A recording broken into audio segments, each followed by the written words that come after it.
G'day folks, just a bit of a Monday afternoon update.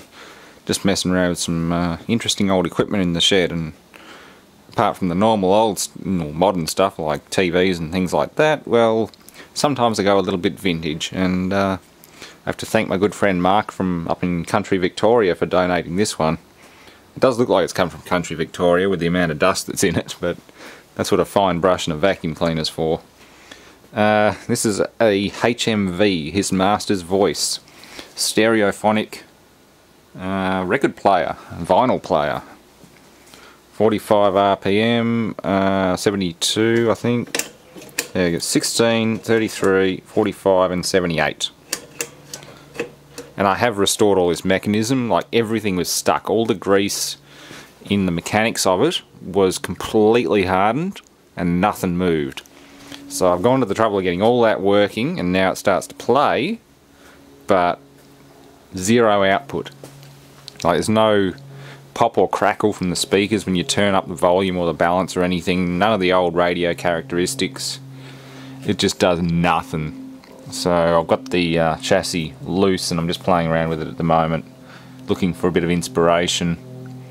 Bad caps is the number one thing I'm going to look at, particularly that old Dukon paper cap in there.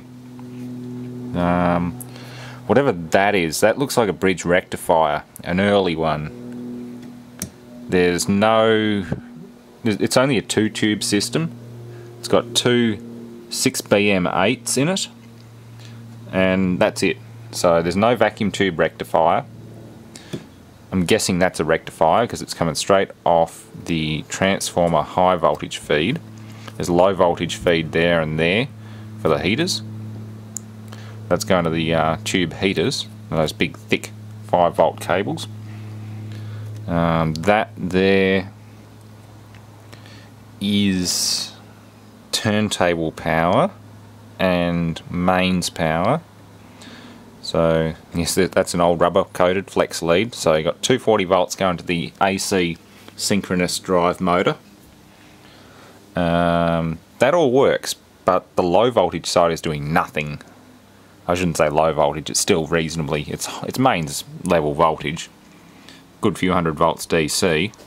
So with the ESR meter I do get mixed readings connecting to the, what I assume is a bridge rectifier, to ground gives me a in-circuit / leaky reading. That other terminal there that goes to these resistors and then up to, I think, the audio transformers gives me a 33 microfarad reading. There may also be another cap in the circuit, so I have to look at that one. Higher capacitance isn't too bad, and the resistance was okay on that side, but because it's a dual cap, I'm guessing I'm getting a bad reading from this, which looks a bit blown out. You can see the top of that potting, plastic potting compound's actually lifted out of the metal casing, so I'm guessing that's part of my problem, if not the problem. Bad rectifier. It'd be an early one, maybe even a selenium rectifier or a geranium rectifier, I don't really know. Looking at the date codes on these speakers, if that's correct, 9th 1961. It's a pretty early unit. Not early, but early enough. Early 60s.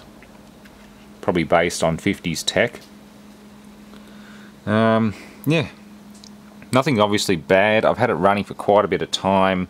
The tube's heaters work fine. Everything sits there working, well, just waiting in standby. Like there's no smoke, there was no bad smells. Nothing. Just the smell of a bit of hot dust on the tubes, and that was it. So it's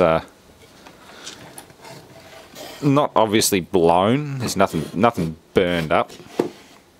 It's just very dirty and needs a bit of love and care, and it should come good again. I do get audio signal from the stylus. I mean, I can hear it.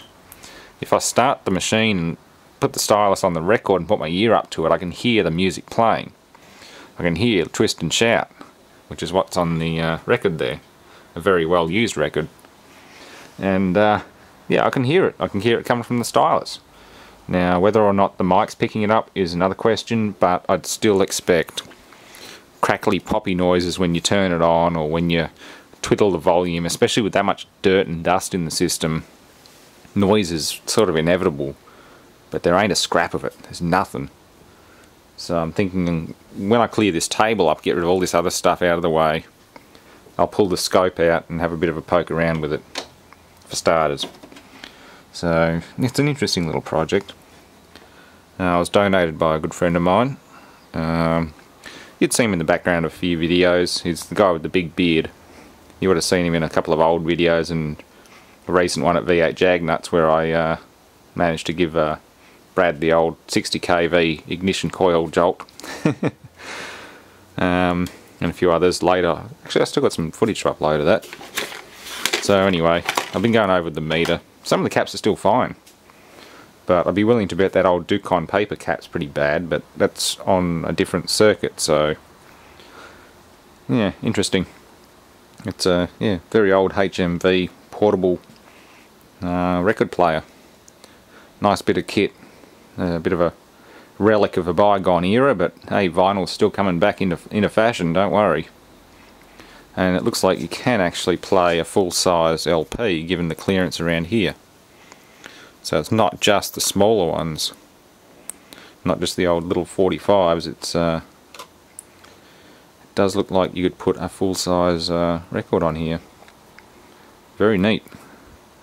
Anyway, if anyone's got any info and input on these things, I've had a brief look around. I don't know the model number of this, so if anyone knows the actual model number of this, I'll be able to search for a manual.